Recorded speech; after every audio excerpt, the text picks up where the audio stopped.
colleagues. Thank you for joining us once again for round 4 of our OncoAlert Round Table discussions. The OncoAlert Network has taken the decision to bring the scientific community a little closer together and share what we know about the COVID-19 pandemic, especially regarding our cancer patients and the danger our colleagues put themselves in treating those infected. It has been a month since our original roundtable, where much was still unknown, and we learned from the experiences of our Italian colleagues.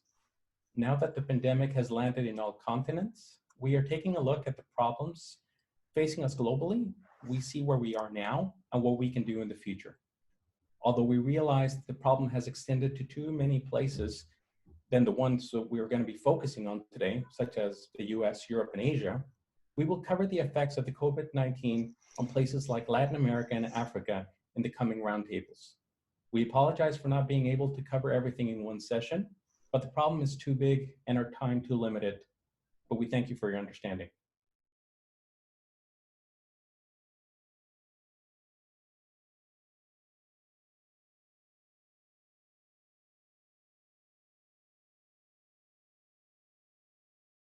Move on to the societal questions.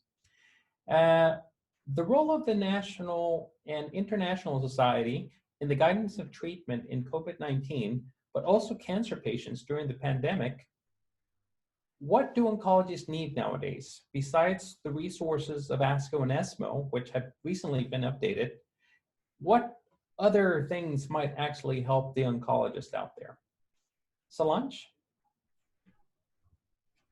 It's quite difficult for societies to adapt the right and timely frame behavior in this pandemic.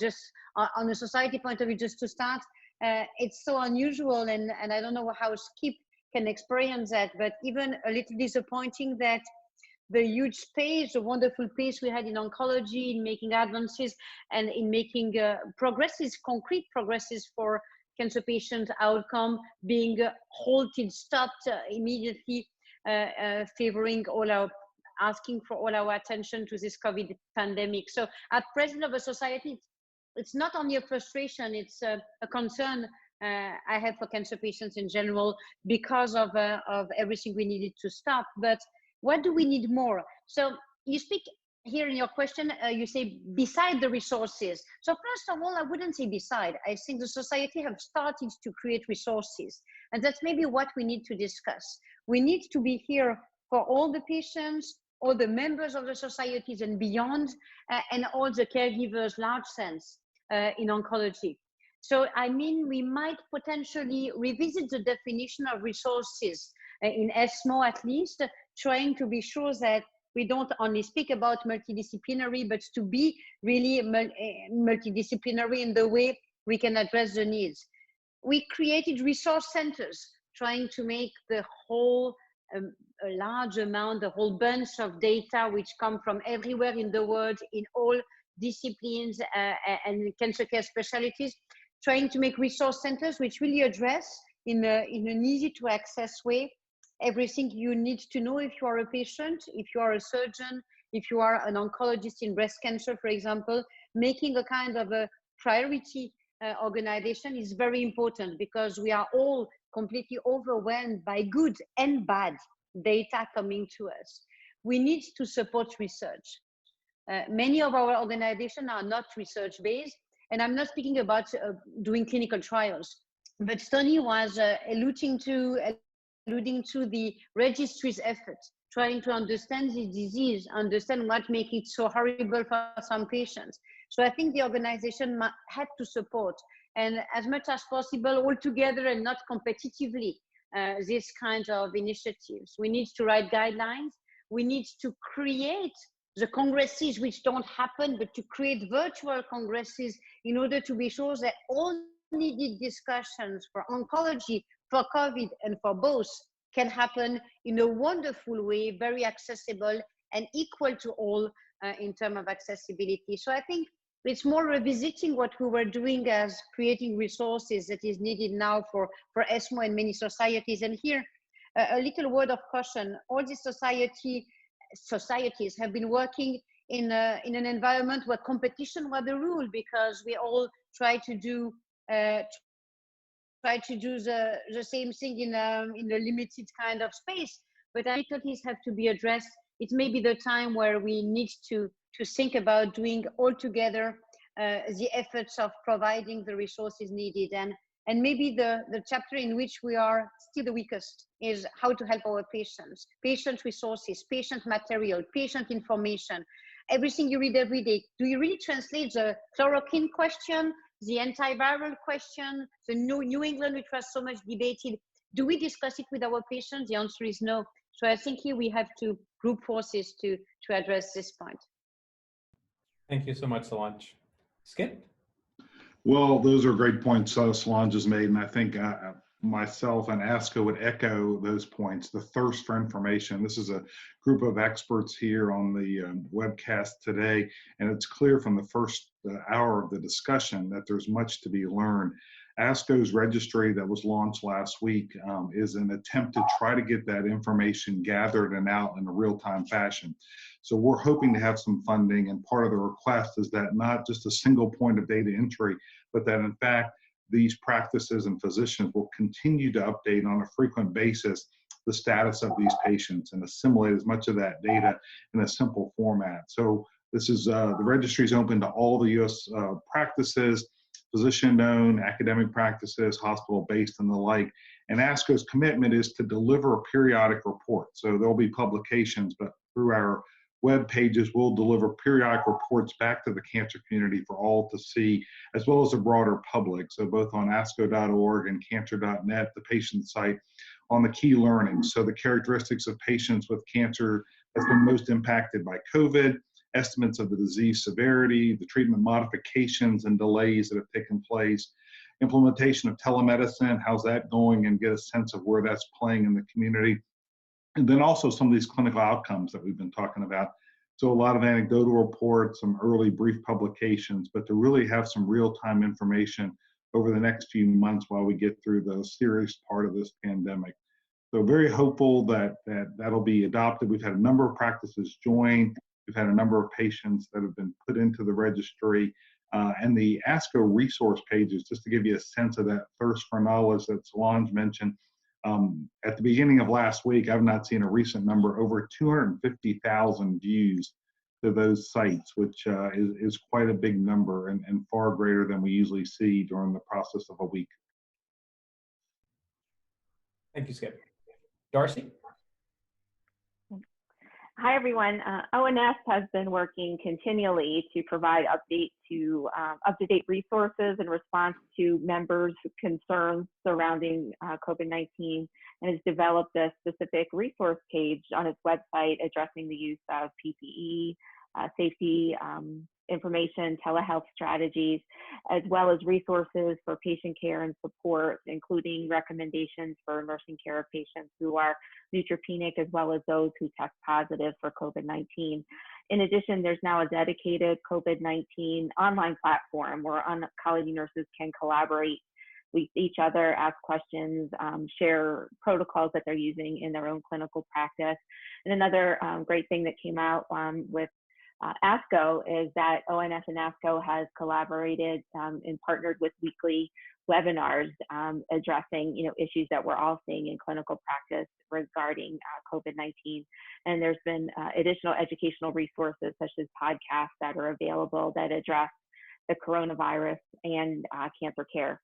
And as oncology nurses, and I know Andreas will address this as well, is just that how we provide education and support to our patients, as well as symptom management, has always been important, but it's so much more important nowadays, and letting patients know that we're still available to them and for them, and we're just a phone call away.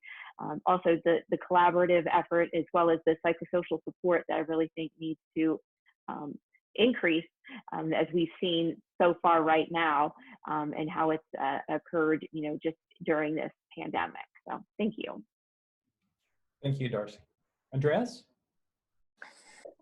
Absolutely valid points and arguments made by my colleagues. And the only thing that it's certain is that we are working and operating in uncharted waters. So there are many resources out there, and definitely as European Oncology Nursing Society, we are utilizing those resources from ESMO, from ASCO, from the Oncology Nursing Society, from the National Comprehensive Cancer Network. These are all very valuable and for our membership. But as a leading European Oncology Nursing Society organization, we also acknowledge the personal and individual needs of our membership. So through an internal needs assessment process, we have identified needs that are country specific. So at the moment, we are trying to put together educational webinars and resources to help our member societies individually and more collectively. And we are also collaborating with the European Commission COVID-19 clinical management support system, which allows networking with professionals around European countries. And we are also planning to launch webinars in collaboration with DG Sante, again on a European level. And just to sum up, we are trying to put together all the resources either on our own or collating from what has been produced out there, and it is evidence-based and will be to the most benefit of our membership. Thank you. Thank you. Thank you, Andreas. Shadi? Yeah, hi. You know, I'm going to be a little bit more practical and pragmatic, I would say. I think obviously education and resources are very important to help us understand what we're dealing with and to provide a little bit of guidance into what we need to do. Gil, your question originally was, what do oncologists want, or what do we actually need? And I want to be a little bit practical and pragmatic aside from education. I worry that with everything that's actually happening, healthcare systems and hospitals might have significant decline in their financial revenue because of the lack of less CAT scans, less visits, reimbursement for telehealth is not clear. The possibility of, again, postponing or elective surgeries and elective procedures that usually would help hospitals sustain the financial turmoil. And my worry is that this financial instability that healthcare institutions have will trickle down to healthcare workers, the physicians and the nurses and the respiratory therapists and the cleaning people who are cleaning the ORs and the hospital rooms. So they get decline in salaries, there's reduction in force, and they get laid off.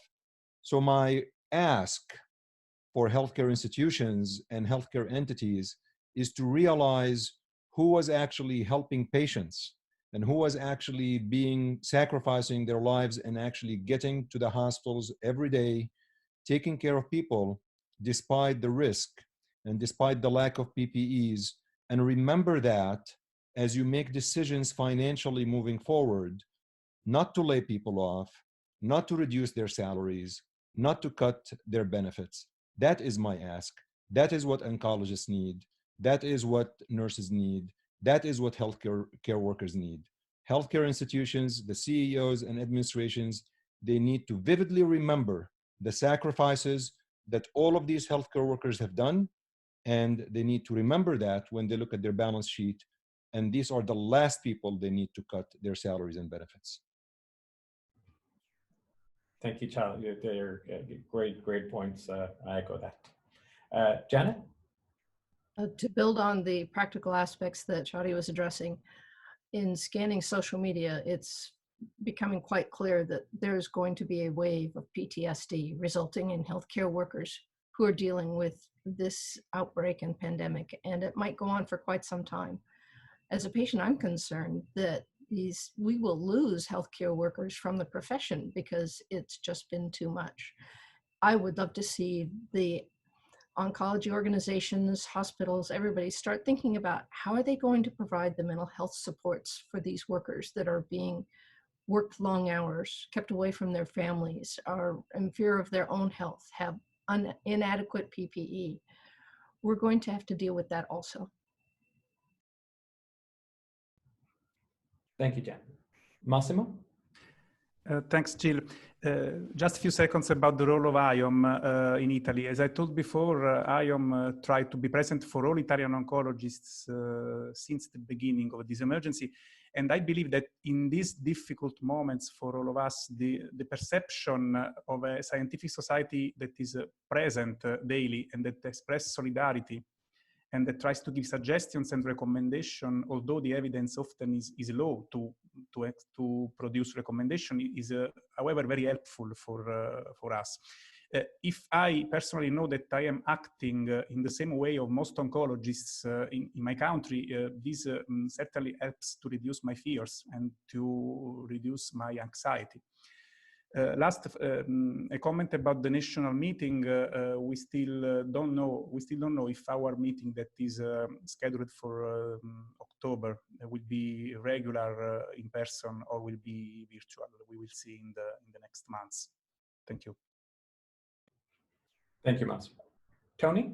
I want to add to Shadi. What Shadi said is very golden. And despite most of us really are in nonprofit, people have to remember that when push comes to shove and we have these pandemics, that who are the essential workers? You know, those doctors from, you know, medical student to professors, people that came out of retirement, those nurses, you know, on the floor, in the ICU, those anesthesiologists, those respiratory therapists, those healthcare workers, and even more, the grocery store, you know, the cashier, those are the important people. So when you think about that balance sheet, you know, remember that in time of pandemic and in time of crisis, who are the people that could not stay at home, quarantined, and go to the summer house or somewhere else to stay? Okay, that's very, very important. It builds on what Shadi said. And I will add to that, you know, even if this disappears tomorrow, hopefully, you know, I'm just quite optimistic, there will be consequence, what Janet said about dealing with, you know, burnout and wellness and PTSD and everything that we need to take in consideration, you know, in the short and longer term. Thank you, Toni. Solange?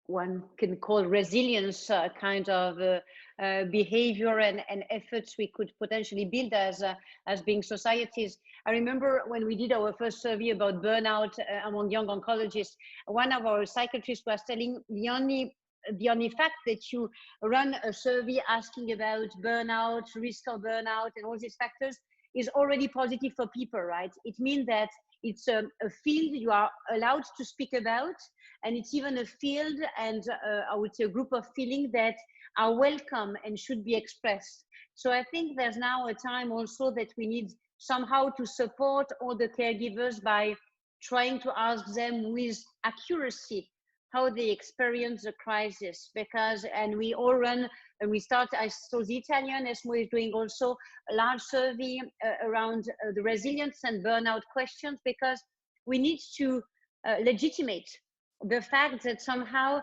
we all experience a certain type of difficulty. And of course, without any judgment about who comes to work, who does not, what is each vulnerability, we all somehow need to be able to express that. On the TV 1 week ago, there was this French philosopher who was trying to explain in all this COVID situation, the little room, if any, which remains for the private life, because this COVID story comes and invades everything around us, not only the work and what we do in our job, but everything you do with your family, everything you do with your friends. So it's just invading every little piece of your private life. So no one can say it's neutral, but the question is just to legitimate the fact that it can be described, it can potentially be overcome. That's also why everybody applauds in the evening. It's a way to say, we understand resilience is needed, right? But I hope that we will have the courage all to continue afterwards. And as was said before, I'm not so sure that all of us will have the desire to continue beyond this horrible event or times we need to experience. Very true. Thank you, Solange. With that, we can wrap up this question and move on to the next question. What are societies doing in helping patients with access? How are disparities in treatment being addressed, especially in large minority populations? How are access to medications for cancer patients addressed, as many of the drugs are made overseas and might pose problems with access? Skip? Thank you. Great points, and those hit the salient thoughts that we've been trying to address, certainly across the U.S. with regard to this access to care theme. We've been working on several initiatives, obviously telemedicine, telehealth. There's requirements for a video aspect, and we've talked about the fact that there's a lack of broadband across much of the U.S. and rural access. So trying to make sure that we don't have video component as a requirement so that some of those patients can simply have a phone conversation for now and be able to continue on with their therapies or get a checkup. We're also trying to urge where it might be more convenient for providers and or patients to be able to cross state lines. You know, in the United States and various regions, that can be quite a hurdle for individuals, but certainly to be able to help out in other circumstances.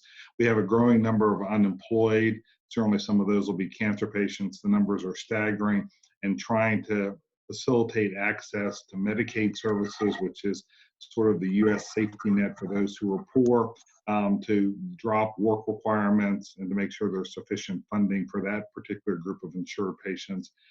Trying to financially support practices, as Toni and Choueiri both alluded to. Across much of the U.S., many of these practices, particularly in rural areas, are small private practices that are no different than the restaurateurs and other retail businesses that are struggling. So we've got to make sure that they're treated like other parts of business.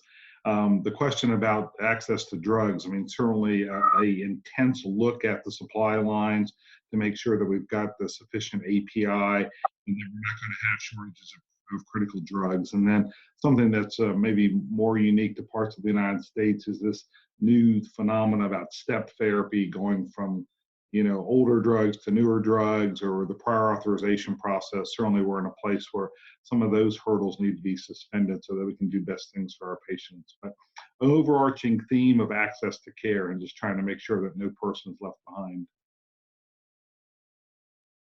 Thank you, Skip. Solange? Yes, not so much to add, because I think the society per se is now meeting this terrible kind of accentuation of the imbalance in the capacity we have to face a crisis, right? With some of us having resources and some not having them by definition, in terms of economy capacity, but also in terms of being able to adapt to different working environments. So this was very well described by Skip. I would say the frustrating, again, topic that we all deal with as society, the access to innovative treatments and cancer medicine, being very expensive one with all the policy we try to guide usually, also being the non-expensive one with our efforts to monitor and reduce shortages. We did a whole work in ESMO with the Economist Intelligence Unit in order to try to guide we wrote a position paper to try to guide how to prevent shortages in the essential drugs, cisplatin and the other one. All these topics that are so dear to our societies are, I would say, somehow put apart at the time where they are at major risk to happen, right? So this inequality of treatments and accessibility needs to be kept in mind, and potentially now that part of us have dealt and are dealing quite stably with the virus, we need to resume our efforts, because beyond cancer care, I think we will experience a world of imbalances more than ever.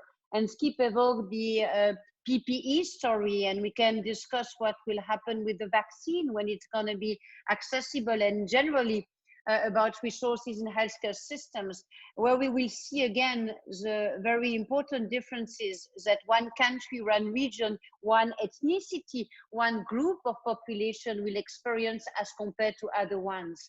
So I think it's a time where maybe out of this horrible observation, we might try to understand how much still efforts are needed in that respect. And I'm extremely worried about seeing how countries like some Asian, South American, or African countries will be able to face such a terrible drama as a COVID infection. So I think that will potentially help us building, I hope so, maybe it's just a desire, but some more solidarity and foster our efforts in trying to make these imbalances a little less in the future. But again, I can only think that COVID crisis will make them more visible for a while. Thank you, Solange. Toni? Sorry, Janet? Thank you. In addition to what the professional organizations are doing, the nonprofits in cancer and the advocacy groups are doing quite a bit of work. Advocacy organizations are trying to provide understandable information to their patients, both about the impact of COVID on cancer patients, but also the theories behind and the science behind the stay at home and the social distancing and the evidence we have that it's working, the importance of testing. So some of the lung cancer groups have banded together to put out weekly updates on the science. Various organizations have set up Zoom meetings between patients and experts where they can ask their specific questions about the pandemic.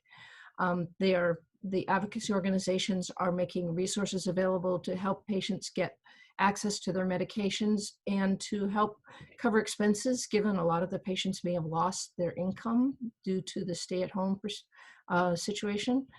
And various advocacy organizations have been banding together to influence policy. In the US, they're trying to do a lot about insurance plans and how they might be impeding access to care, problems with authorizing procedures, loss of coverage when people lose their jobs, being able to do home infusions or getting 90-day supply of medications, and of course the telemedicine issue.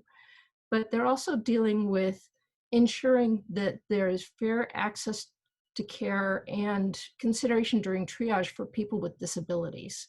When some of the initial triage policies came out, they really weren't giving fair consideration to all people in terms of who should be allocated care. There's also, as some people have mentioned, the interstate licensing issue, which is very spotty across the United States. And we're looking at policy initiatives that will allow us to address that.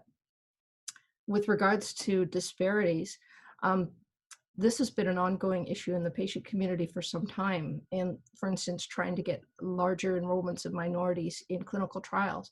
There's a historical distrust of medical institutions and a resistance to any restriction of their freedoms, as any person would have. And so we're trying to find ways to help address those issues as well. As far as access to medications, as far as the TKIs, most drug companies have informed us that they don't expect to see their supply chain disrupted, but there could definitely be some issues with opioids and other treatments. Especially since people aren't able to travel, we'd like to be able to get multiple months of TKIs and oral medication shipped to us instead of one at a time. So these are some of the issues that advocacy organizations are trying to address. Thank you, Janet. Toni? Yeah, we're talking, Gil, about telemedicine and telehealth. Like, you know, at least in the United States, like, you know, everything, you know, to practice medicine, like with lawyers, you need license. And I'm not sure, you know, the rules for telemedicine or telehealth across states are clear enough. So we would love, you know, political entities here and our state reps, you know, and to help us that when there is a federal and a national emergency and the pandemic, that the rules need to be a bit relaxed a bit. Because, and I hope if telemedicine is here to stay, that these things could be figured out among states, and it will make things, you know, easier for patients, and in the long run are cheaper. If I have a patient that I'm treating from Tennessee, or a Skip has a patient from Massachusetts, will be able through telemedicine, you know, avoid this patient the travel, the flight, everything else. But these rules on what is right and not right, that usually you don't have to, you know, worry about when the patient is face-to-face with you, need to be sorted out very carefully. Thank you, Toni. Massimo? Thank you. In Italy, some patients with cancer are suffering in delay, especially with surgery. And in some cases, some institutions are assuring treatment for patients that are coming from other centers. But a couple of weeks ago, AIOM, together with the Italian Society of Surgical Oncology and with the Italian Society of Radiotherapy, made a joint release in order to reassure Italian patients that the important clinical activity for their cancer still goes on without significant interruption. We believe that patients need to be reassured not only by the single clinician, by the single doctor, but also by media. And from this aspect, from this point of view, the role of societies can be important from a social point of view, I believe. Thank you. Thank you, Massimo. Shadi? Yeah, thanks. You know, the one thing I want to say, actually, you asked a very good question, Gil, about disparities. And I think I want to step back a little bit, and I realize that we take the internet for granted. We take having a laptop and a computer for granted. But when you want to think at disparities from a high level, and you want to really look at healthcare disparities, if you want to offer telehealth, you want to make sure that all patients have Wi-Fi access, they have internet, they have computer, they're able to actually use that and log on and be able to see you. And I think while we believe this is common sense now in 2020, it's not the case in the US. There are many patients who don't have the ability to have a computer or laptop or Wi-Fi. So just to answer your question on healthcare disparities, and this is something I'm very passionate about, I've done a lot of work on healthcare disparities. If you really want to mitigate that, and you want to look at what each cohort of patients and each part of the population really have before you implement a wide societal guideline, assuming that people really have that access. So I want to make sure people are careful when they do this, because these things that we take for granted, there are many people that struggle in getting, and I want to make sure we're cognizant about that. Thank you so much, Shadi. Completely agree wholeheartedly. This is something that I was talking to Solange actually yesterday, that especially in places like the US, there are huge discrepancies. I mean, there's a big gap between the haves and the have-nots, and unfortunately, when it comes down to minorities, there's a lot of people that when you tell them, well, you have to stay home and you have to practice social distancing, well, these people can't stay home. They don't have any way to afford that, and like you said, even when it comes down to simple things that we take for granted, like internet, Wi-Fi, it sounds simple, but it really is a very complex problem. So it's very, very great thing that you brought it up. With that, we can wrap up this question and come up to our final question. And that is, realizing that the COVID-19 pandemic has caused many changes, the scientific community has seen the shift to virtual meetings like the ASCO 20 coming up. What are your society's virtual plans, and how will this affect oncology and oncologists worldwide? And for this, we start with Skip. Thank you so much, Il. And, disappointing that we're moving to a virtual format for the annual meeting, but the ASCO staff is fabulous, and they are with a great deal of resilience to make sure we bring the quality of meeting to the world that has come to be expected. So a few facts about the meeting. We're going to break up the scientific and the educational aspects. I think this time of the year, as we go into May, people are waiting to get their clinical trial results presented and published. Certainly the pharma biotech companies, those individuals that have been investigators and the like. And so that'll happen on time, Friday afternoon, Saturday, and Sunday. And then we'll have all the educational material available and presented the first weekend in August. Anticipated to be that weekend of 8-9 August is when we'll have the educational sessions. The meeting will be free to members. It'll be available as enduring material. So if you can't participate during this coming weekend, that first weekend in June, then the material will be available to you to log on whenever. And again, that'll be free. We're going to do our best to highlight the most impactful abstracts in every track so that we'll make it easier for clinicians to quickly access practice-changing data.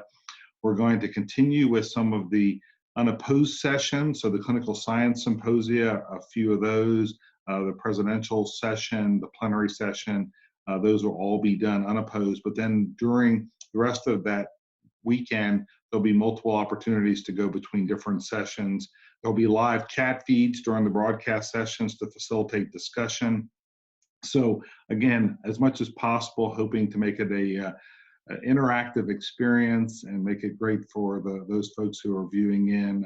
Toni has been a valuable member of the program committee this year, and I know he could vouch for the fact that we've got some great science and clinical data that's going to be presented.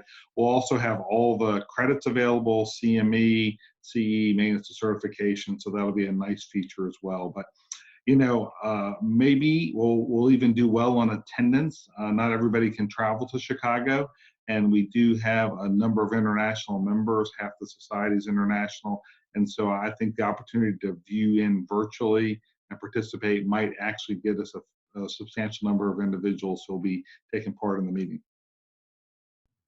Thank you so much, Skip. And kudos for getting all of this done so fast, because quite honestly, it's a very big feat, but it's something that ASCO has definitely taken on the challenge, and no doubt ASCO 20 will be amazing. And just to plug it in on behalf of the network, OncoAlert is here, so we are here to support you as you're doing this. So if there's anything that the network can do to support ASCO during this Congress, please let us know. We'll be happy to contribute. Absolutely. We'll be in touch. Thank you. Solange? Yeah, thanks, Skip, because you're paving the way of something which is quite new for all of us. It's a difficult year, and if we want to see the dark side, it's a year of cancellation. I can't count how many meetings I did cancel since the beginning of the year. I prefer not to, by the way. The positive side of the coin of the story, and because it's important, I think it's also due to Jill. There might be something good in that, and of course you understand what I mean. The good thing might be that we are forced to accelerate something which was obviously needed. We were creating an environmental working group or task force in ESMO because even before the COVID, we had many interrogations from young members telling, how can you still afford, or how do you perceive the multiplicity of activities you do around the world without considering the environment? So I think we are forced to accelerate this reflection about, is this sustainable over time? Is this desirable over time? Not only for the environment, but also in social construct. Is it desirable that everybody travels everywhere, every month, several times per month? That was my life before, and I'm sure many of you too. So I think this reflection is needed. It is about virtual meeting and everything we have to learn about virtual meetings. I don't mean here we will never meet, but I mean that we can meet sometimes an oncology week, some very important meetings, but not as often as we do. We all multiply trips speaking the same thing, you even using the same slides 10 times in the year because there are too many meetings. So virtual meetings, we need to learn about them. And we need to learn many things about that. The best IT solution to do that, because we will have problems for the first one, that's for sure. The best format, because it's impossible to keep people behind a screen for 3 days. This will never happen. The best financial model. Will pharma industry be happy with virtual meeting? Because I have to remind here that most organizations still work on having money through educational activities, right? So everything which we build is based on the fact that our meetings allow us to build, right? So is it financially interesting for the support we have, members and pharma industry, to have virtual events? As far as I understand, I don't know what Skip did hear about it, but the pharma industry is more or less favorable to that, because probably the visibility of a virtual session, think about the satellite symposium or whatever we do, a very important discussion might be even wider if it's well advertised on an IT platform. So all these kind of things have to be thought about. And we were planning to do it by 2030 or 2025. Now we will have to learn how to do it by 2021, which is probably the only positive thing, maybe with the solidarity we built around the COVID story. Thank you, Solange. And it's also like we were saying yesterday, that it actually, not everything has been bad with this new wave of teleconference that we've been forced to adapt very quickly, because we are now able to make decisions very fast, and what normally would take a very long time is now done in a very short amount of time. And this is something that it might help with these virtual meetings as well, as far as the interaction and how fast you can probably have collaborations with partners. Janet? Well, I see another aspect of the silver lining from the patient's perspective. I see a lot of silos breaking down. I see that data sharing has been opened up between the hashtags on Twitter, OncoAlert, the back channels people are using to communicate with each other, discussion boards. A lot of the material that would normally be held very tightly until someone got published is being shared more openly. And that helps accelerate research. I love seeing the preprints for the journal articles and conferences. I hope that continues. And I also have really enjoyed having the open access to key journal articles, which normally are off limits to people who can't afford to pay. So these are good things that are happening, and I would like to see them continue. Absolutely, Janet.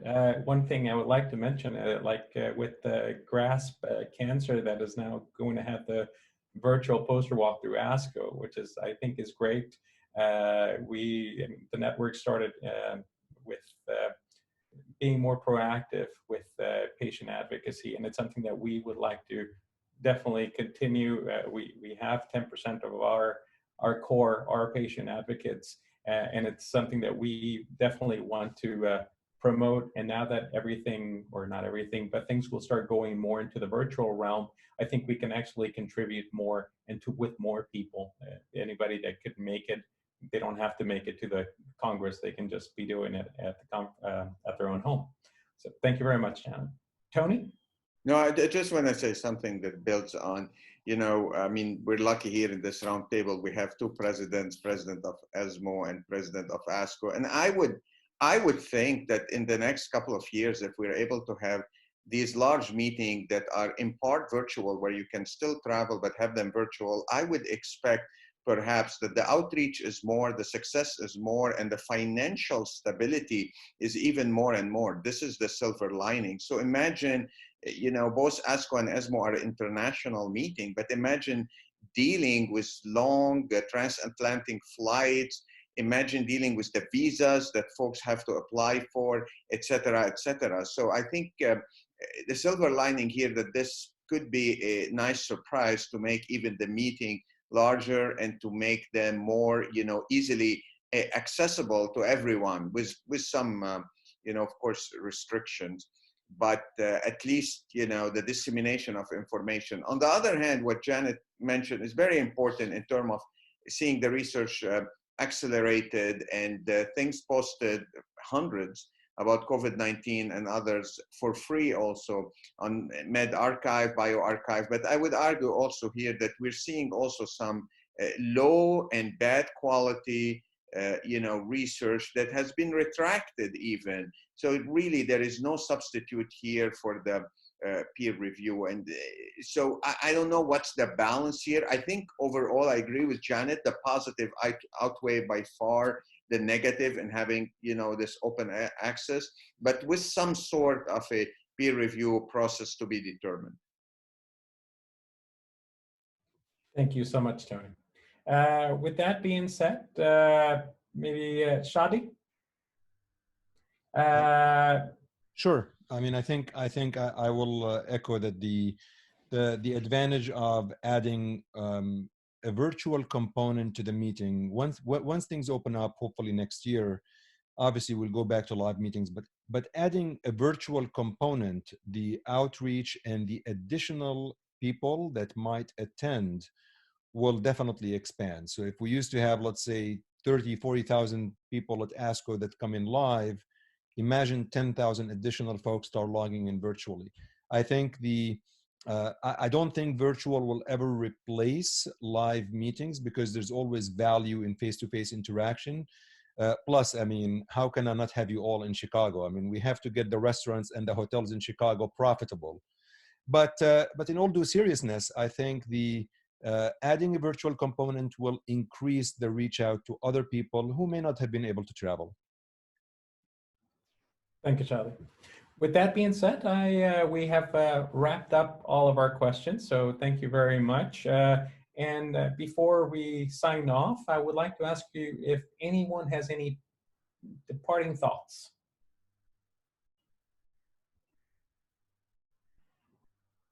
No? Let's make a quick comment, Jill. Just it's interesting, and we think of, as Chatty said, you know, we like to get together in Chicago to educate and connect. The connection's a big piece.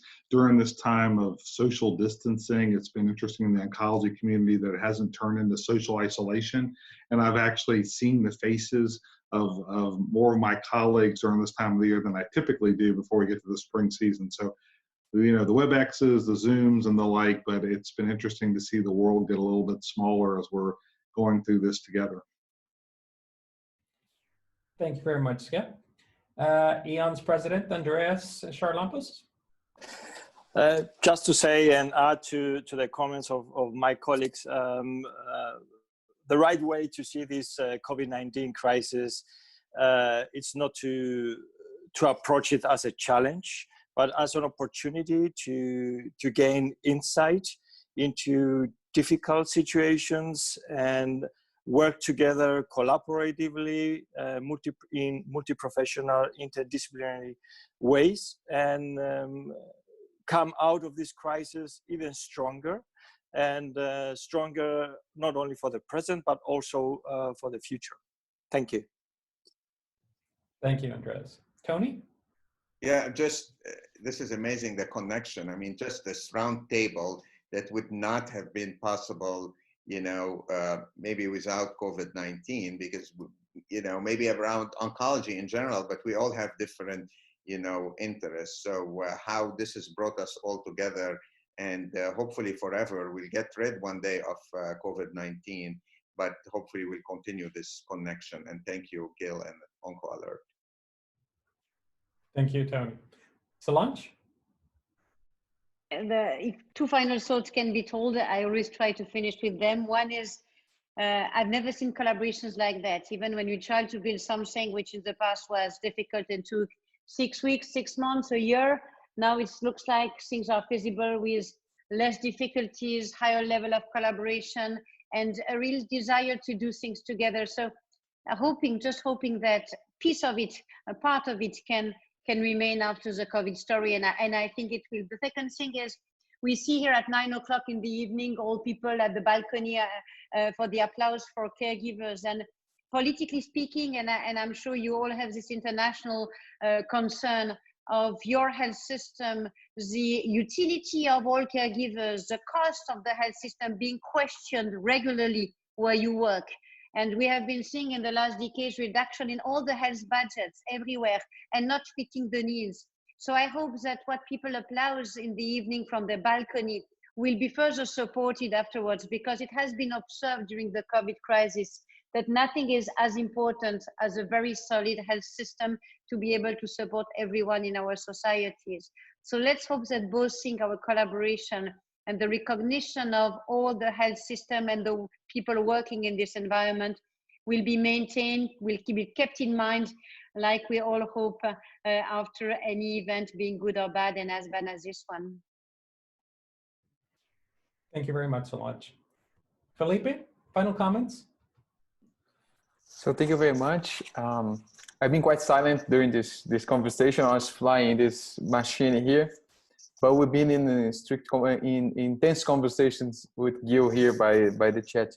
So I'd like my final thoughts just to thank you. It's an amazing panel. We talked about lots of very important points in the COVID crisis. We talked from the beginning of the discussion how to deal with patients, research, promising drugs, how to help ourselves, to protect workers, to how to protect population, how to do research during this time, the telemedicine that has been something super important here in Brazil as well. And this for us in South America is an extremely precious material. We are lagging a couple of weeks in relation to China and the United States and also Europe. So what you experienced in the last couple of weeks is what we're going to live in the following weeks here in Brazil. So for us, this material is extremely valuable. So thank you very much for your time. Thank you very much for sharing your thoughts, your knowledge about the situation and your plans to the future. I hope we can come together as an oncology society, and even as I told before in the previous sessions, as a human species, we become better in the future. So thank you very much again for your participation here in this conversation. Thank you, Felipe. And as far as me, it was inspiring to be able to be here among y'all. I'm very proud to be part of this network that has people like you that are working so hard, not only for your patients, but also for your colleagues. It says a lot about a person's character when you care this much about education. And I thank you wholeheartedly. And I guess you all know that on behalf of the OncoAlert Network, that's why we're here. We're here to not only support each other, educate each other, but really try to get through this situation. First, we were together against cancer, and we're still doing that fight. But now COVID came along, and we have we've heard the call. And when you have roundtables like this, it is a testament to what humans can actually do. So thank you all very much. Every single one of you, we are honored that you could join us, and we look forward to having you again. Thank you so much. Thank you. Good night, everyone. Thank you. Thank you. Good night. Thanks. Bye. Bye-bye. Bye. Bye, everyone. Bye-bye.